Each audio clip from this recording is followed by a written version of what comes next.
Great evening, everyone. Thank you for participating in this Thursday High Impact Governance Webinar Series. My name is Tom Miller, and I'll be with you for the next 45 minutes to an hour, as long as you would love to talk about one of the most important aspects of being a charter school board member is overseeing the finances. You have this opportunity through the leadership program, and our goal through the leadership program is to provide high-quality, research-based professional development to school leaders, heads of schools, charter school board members, potential board members, potential charter school leaders, so they can learn, equip, advance, and develop not only themselves, but the individuals as a part of their team. You have this opportunity through not only our organization, Helping Leaders, where our mission is to be the difference maker in the leadership development of individuals in these organizations, but also through the North Carolina Public Charter School Accelerator Program, which focuses on helping schools in rural and underserved communities meet the needs of students who definitely need a different option, an option for education. So let's get started.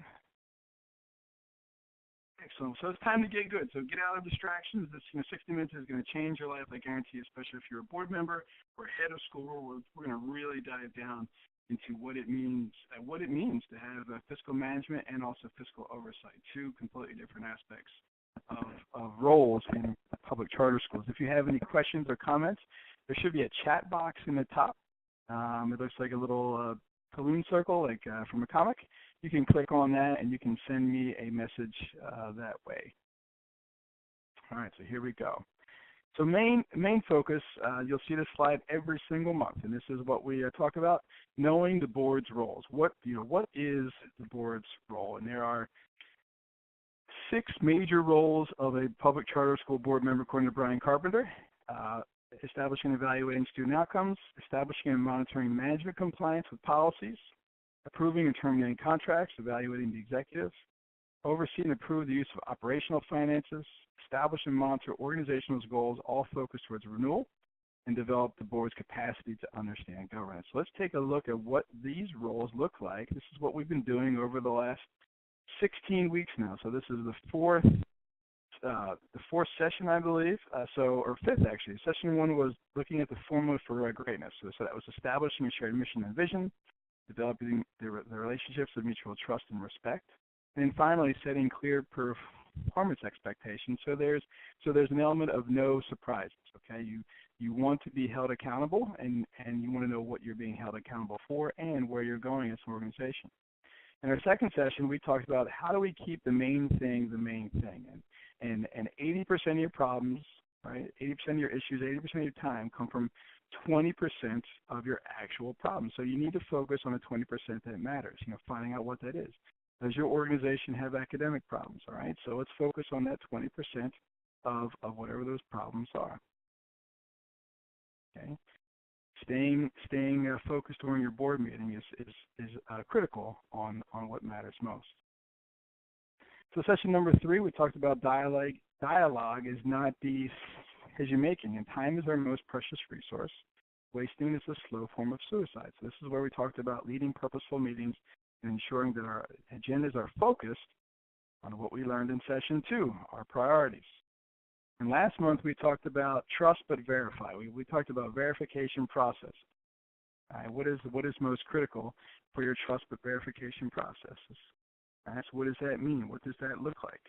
That's looking at true evidences that ensure the organization is on the right track, right?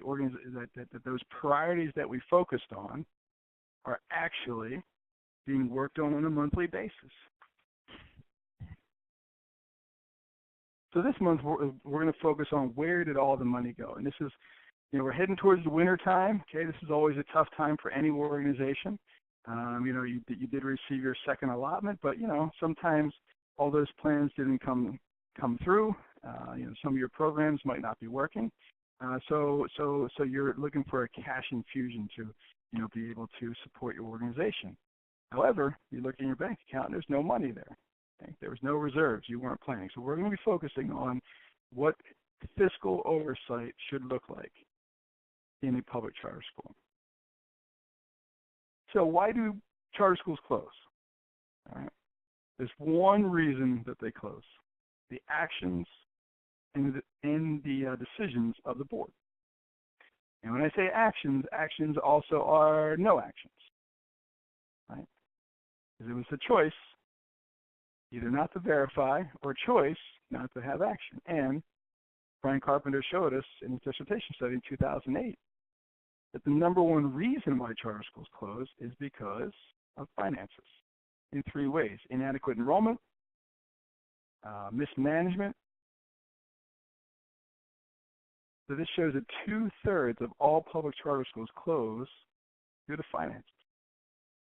In North Carolina, the number is actually higher. And here's a fact. Since public charter schools have come into existence in North Carolina, more than 25% of all the schools that were ever approved by the State Board of Education only exist in the media headlines and the memories of those who set out to change the educational landscape in their community.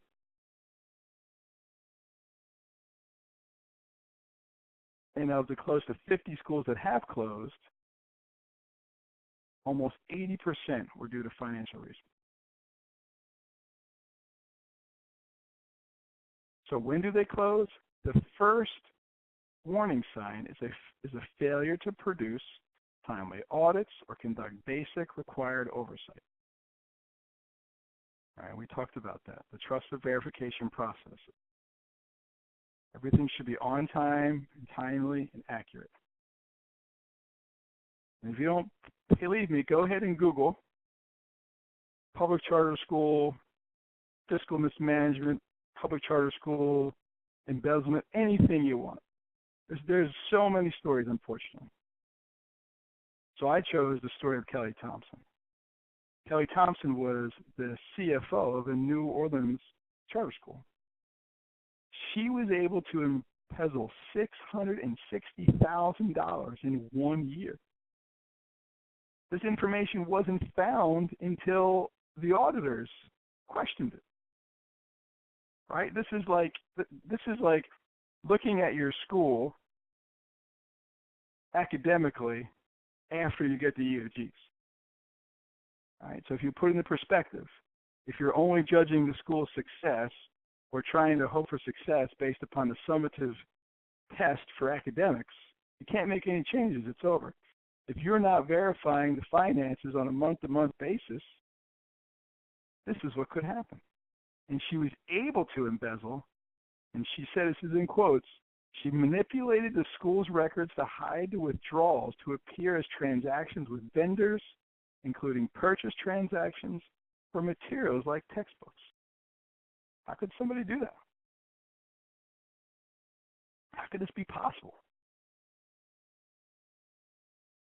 I'll tell you, there was no verification process. Exactly how it was possible. So through our organization, we like to look at the necessary and valuable information to gain action towards excellence. You navigate. Okay? It's your job as a board member to navigate the organization.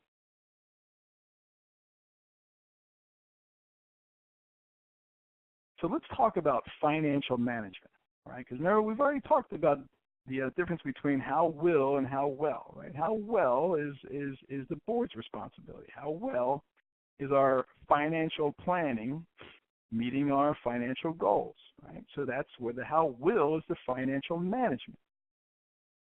So some of those management responsibilities are selecting credible vendors, monitoring financial records, invoicing the LEA on time with your principal's monthly report so you got a strong cash flow, making deposits, reconciling accounts, filing payroll taxes, paying the payroll taxes, budgeting, preparing financial statements,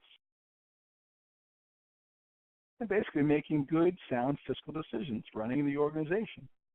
Now, let me ask you a question. How many public charter school leaders, when they went to college to get their administrative college degree, took some sort of fiscal management class, took a business class? I remember taking a business class in my doctoral program, but I don't ever remember it telling me how to develop a budget, how to fiscally manage a school, how to oversee. So the board's responsibility is the financial oversight, right? So they're part of the verification process. So what does verifying the principal's ability to select vendors, what does that look like at your school? What does it look like to monitor financial records? How do you verify that? How do you verify that there's a strong cash flow, that there's a consistent cash flow process? Because whoever's in charge of invoicing the LEA does it on time. How do we know that the right deposits are going in? How do we know if your school has cash fundraising or cash field trip programs? How do you know that every dollar is going in there? How do you know? This is more than trust. This has to be a verification. So what does verification look like? And it's triangulation of monthly evidences, evaluation, and internal control policies can work to ensure that your school is fiscally sound. It can work to ensure that there's no financial mismanagement.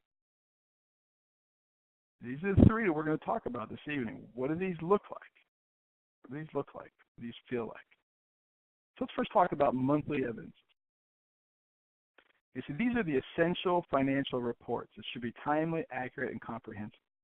Now this could be monthly. This could also be quarterly. It all depends on where your organization is between the age and your current financial standing. All right, so let's talk about some of these monthly or quarterly documentations.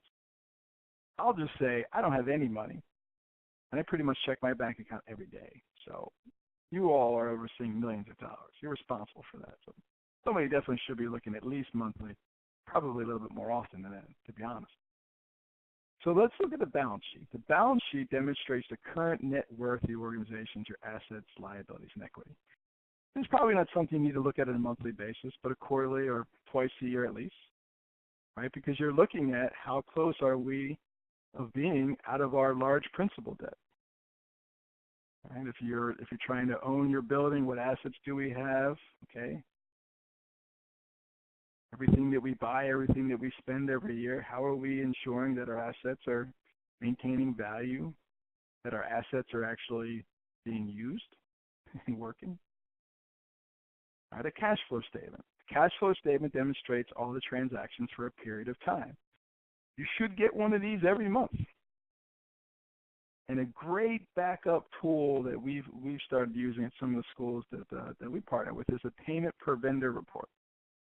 It will specifically tell you where every check is going, right? You get that list of checks out, you know, the treasurer double checks, you reconcile, you take a look. You look at who are some of these vendors we're paying.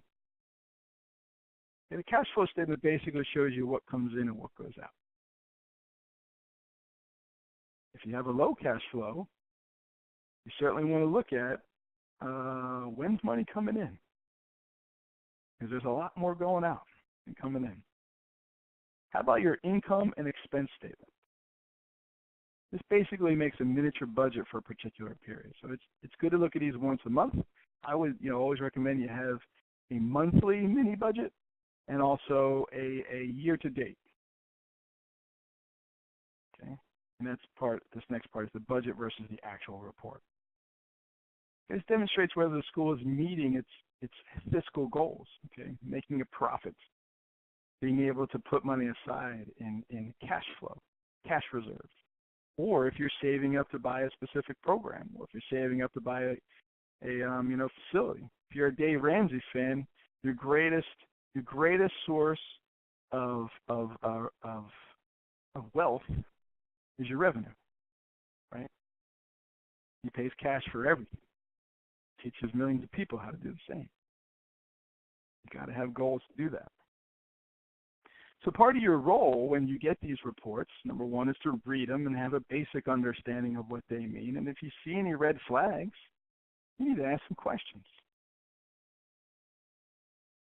Here's some red flags. Low cash balance, long-term debt is high, your operating expenses are actually more than what was budgeted. All right. On the far right-hand column of every budget I see, it kind of shows your year-to-date. How much are we expensing each month, right? And a lot of people, they'll go to the far left column, oh, we just need to increase this budget on this side. Well, if you increase the budget in one place, you got to take away from somewhere else. Here's a big factor, low student enrollment that was ever budgeted, okay, or you're getting attrition during the year. We're going to talk more about that. Maybe there's unpaid invoices. How do you know that there's unpaid invoices? That's probably something that should go on the previous slide. Maybe you should be asking for a list of unpaid invoices each month. What is the plan to get out of these unpaid invoices? Looking at the payment per vendor sheet. Not all money is spent on student achievement. All right, and is your fund balance declining or in a negative state? Right? So let's just stop and pause for a second if there's any questions regarding the monthly evidences. Any questions regarding the monthly evidences?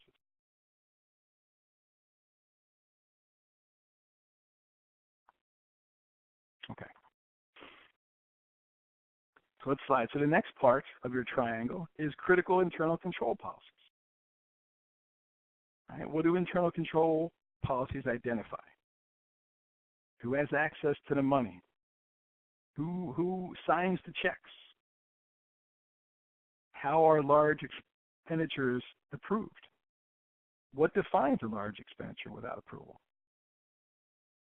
I was just reading a fiscal policy manual earlier, and it said that the head of school has approval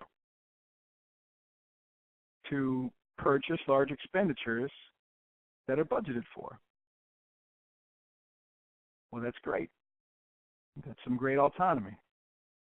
However, if my cash flow isn't there, or if I'm over budget, or I've got one of those red flags, I think the autonomy needs to decrease. We need to be smart in making decisions. Okay? Because just because it's budgeted for doesn't mean that it's actual money in the account to do that. Who should work in your organization? Okay? It talks about criminal background checks. How often should we get a different view? Okay, this goes back to your auditor. You use the same auditor every year, they could become a little complacent. Make sure that if you have an auditing organization that you tell them, hey, we would like our auditors to rotate every other year. So you don't have the same auditor doing your oversight multiple years in a row. How do we track our assets? Like, what are we buying? What do we own? How are they being tracked, like that they're still here? Like chairs and desks and equipment and iPads. And I mean, how do we track all these things? Do we have a process to do that?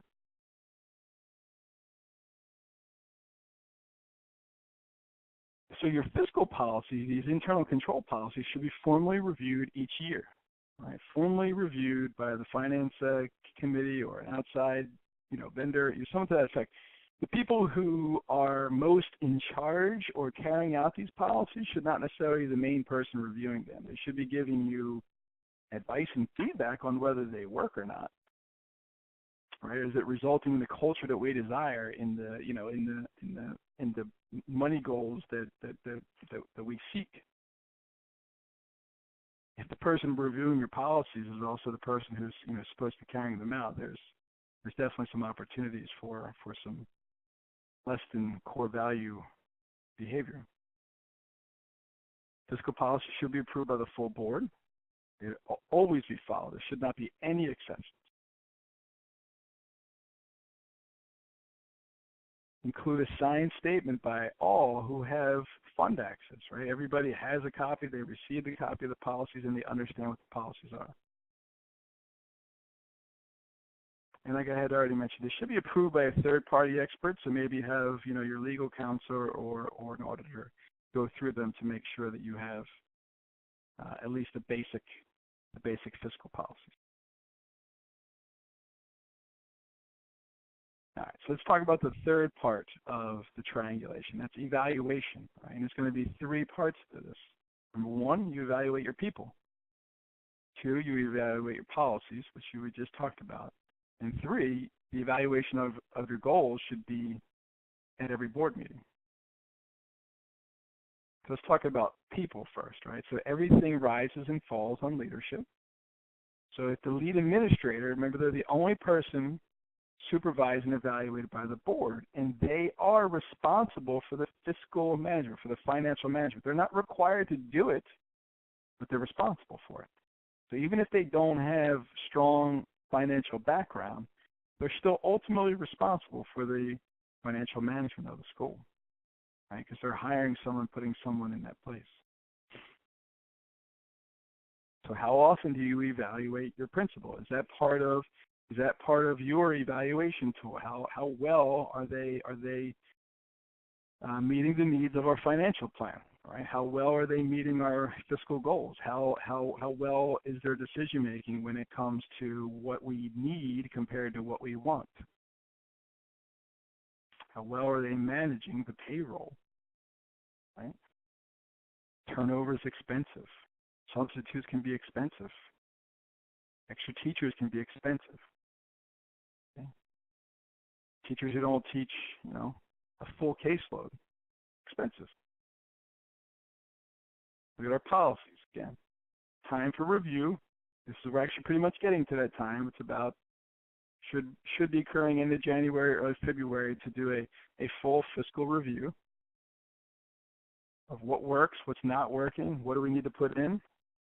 And some way to kind of show that is what is our current financial standing. If our current financial standing is not, we have policies that are written, but do we have policies that are being followed? And is that why we are in this bad financial standing? Do we even have key internal control fiscal policies? Some schools probably don't have them. How often are they reviewed and by who? Right? This should be on your strategic calendar, on your outcomes-based calendar. Somebody should specifically be responsible for reviewing this. And what should we as a board be looking at each month? Like, what should we be seeing in these monthly reports?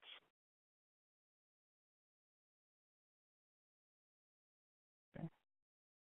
And your third part of your evaluation is your progress towards your goals. You should have short-term financial goals, and that might be to purchase a specific curriculum with cash.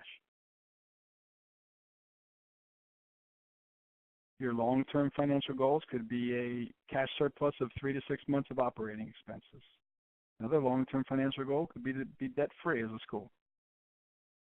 These goals should be reviewed quarterly and annually, right? And here's a great example.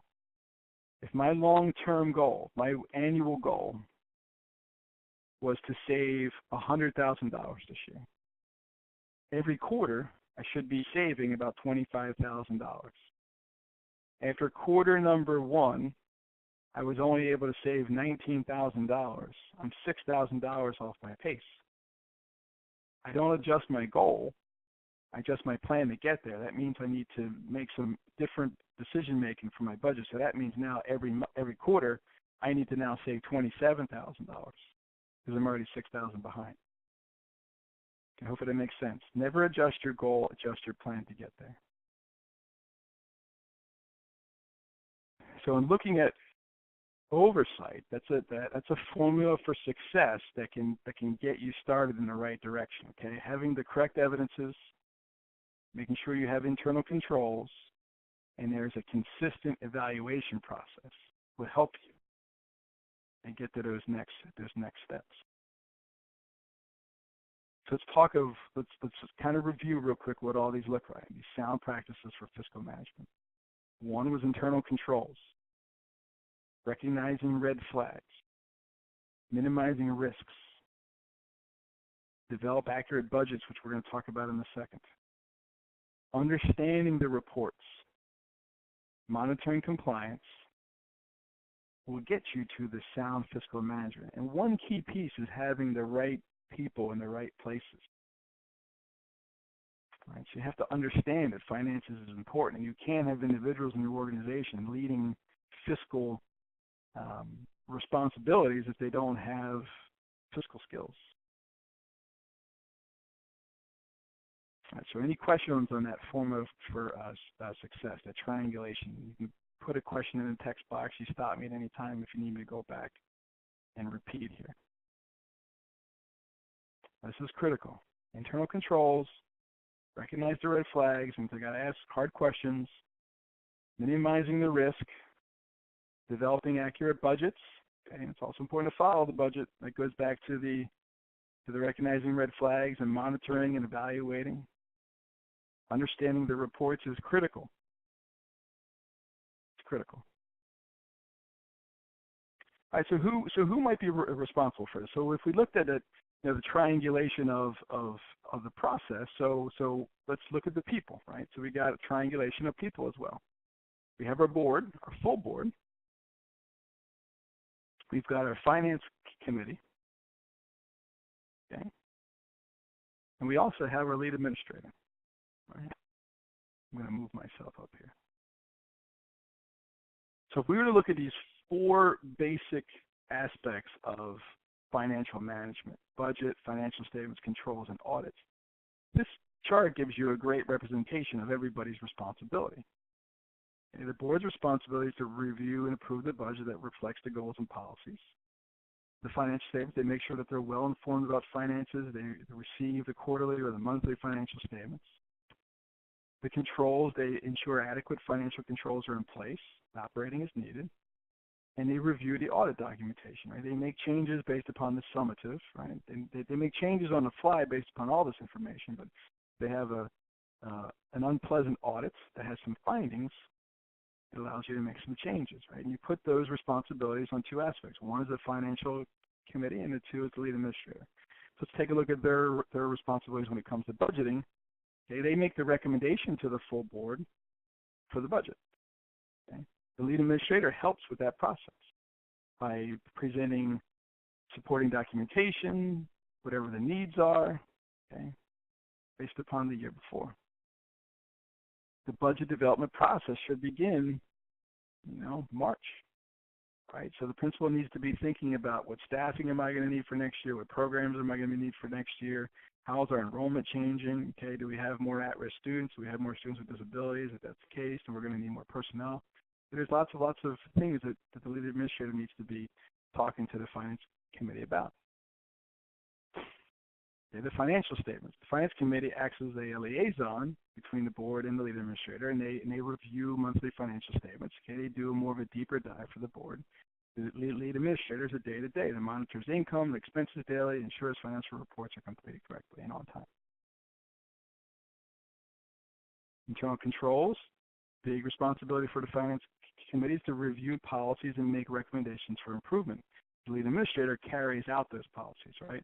The board creates the box in which the lead administrator operates. Inform the board if policies issue arise. And finally, the finance committee meets with the auditor, reviews the details of the audit, makes sure that they have the information that they need. And the lead administrator also participates in that process, and they provide a response. Okay, they're the operating person, they're the person who's in charge of the day-to-day. If things go awry, their responsibility. So this is just a great slide oversight of what that should look like. All right, so let's talk about the elephant in the room that is the result of all this conversation, is the budget. Right? How do you budget? This is very, very tough. I mean, you'll see a lot of budgets are just really kind of take a spaghetti and throw it on the wall mentality. Just moving numbers around randomly, not really putting a lot of thought into it. And sometimes in the charter school of your first couple of years, this is exactly what it looks like. It's exactly what it looks like. So one aspect of budgeting, okay, is your revenue, right? So you need to know a realistic understanding of how many students are coming to your school. So this is some data for first-year schools, okay? This is great because we'll have an opportunity to look at the 2015 schools this year. But so over the past 3 years, you look at 2012, 13, and 14, you'll see that on average, charter schools are only getting about 75% of their projected enrollment. These are year one charter schools. Okay, year one charter schools. In 2014, there was multiple schools that didn't open at all or closed based upon the low enrollment. So if your budget is based upon 100% of your projections and you only get 76% of the kids, you're already 24% behind the ball based on 2014's percentage. Right? Even if you enroll 90%, right? 90% you would think is good, and 10% of your revenue is already spent. So that's the first aspect of budgeting is having clear projections.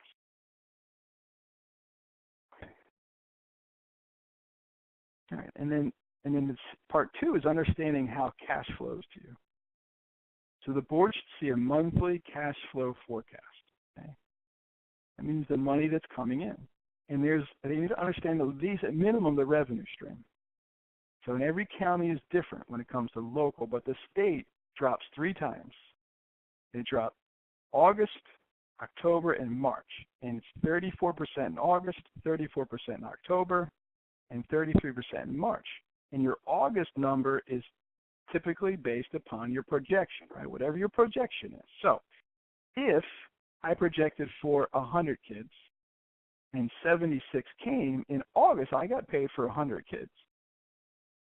My 34% was based on 100 kids. However, in October and March, I'm going to be paid an adjusted rate for those 76 kids, right? Because I was overpaid. Now they can't take money back, so they're just not going to pay you more. It's a very, very dangerous plan that has backfired for the state a couple of times. They've had charter schools close early, and money was gone. All right, now your local revenue is based upon a monthly principal's monthly report. Okay, so it's important that there's someone taking attendance data. Okay. Especially, one thing actually, I'm so sorry that I missed this. Your state revenue is based upon your first 20 days enrollment. So it's so important to have kids there those first 20 days. It's the average daily membership. The average daily membership, that means actually kids physically sitting in a seat on day 1, day 2, whatever. So the first 20 days, the average of that membership. Membership means not that I enrolled and filled out my paperwork. Membership means that I physically came to school for at least a half the day, and I was in a seat. All right, so that's your state revenue. Very, very important to understand that revenue stream. My apologies.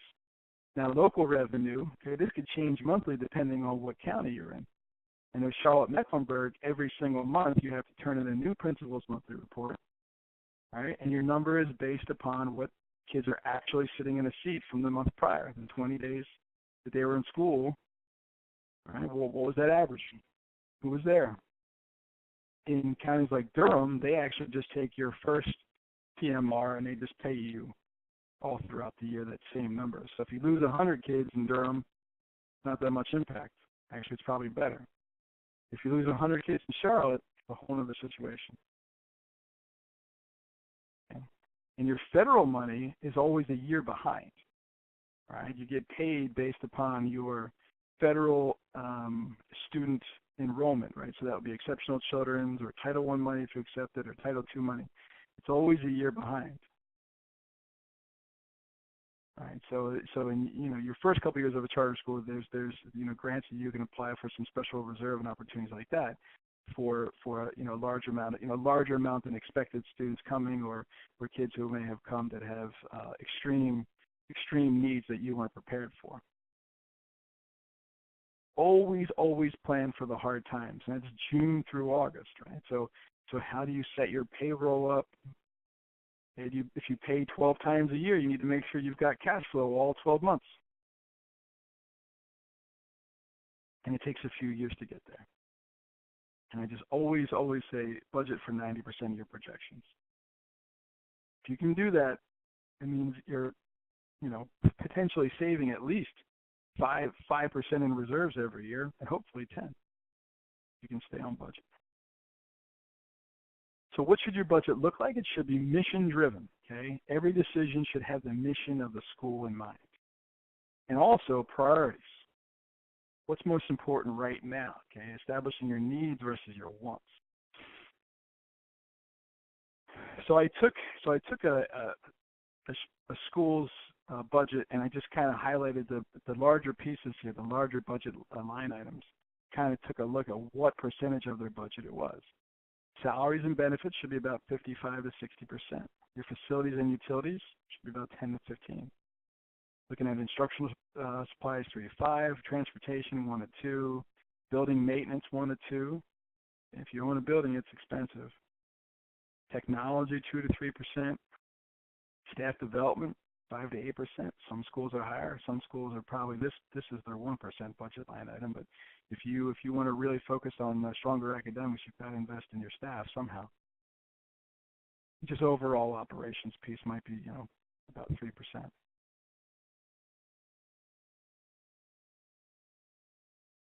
So this goes back to a very important question. If you're a new school or you're a transitioning school, how much should you spend on your facility?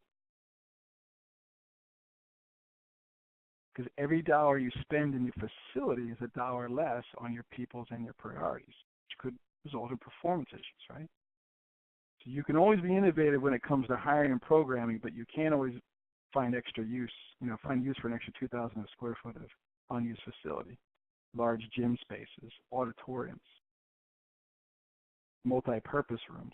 Now, if they're not used during the day, it's just wasted opportunities. It's very important to be focused on your priorities and don't lose your integrity, right? To appease certain people, okay, your stakeholders, maybe some of your teachers. You've got to be strategic. You are a business. You are a business. And how most organizations fail is that they don't have a great product, students leave, and they don't adjust their budget, or they put themselves into a fiscal situation which they're not going to be able to dig out of. So, I mean, if you think about it, if you look at it from this perspective, after 55% for teacher pay and then another 15% for your occupancy costs, you only have $30,000 or 30% more for your revenue for your student services, administration, and costs, and just operating expenses and any unknowns that come about to your facility, insurances. And that's if you meet 100% capacity of your budget, right? So you just need to be very, very strategic and intentional when it comes to not only your budgeting, but also how you're carrying out that budget. That goes back to the internal controls.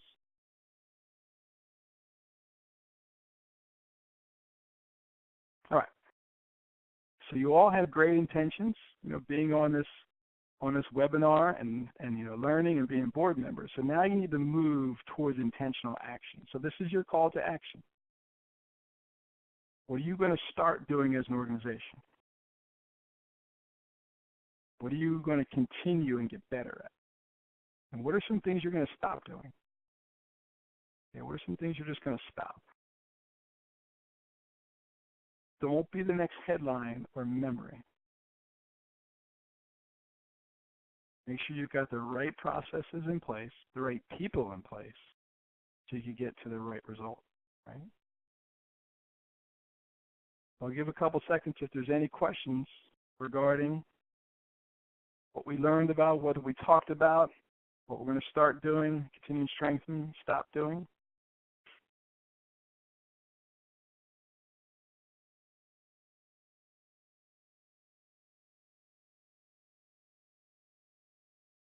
All right, well, for reviews there, I hope this was valuable to you. I hope this added value to you and your organization and your thinking process.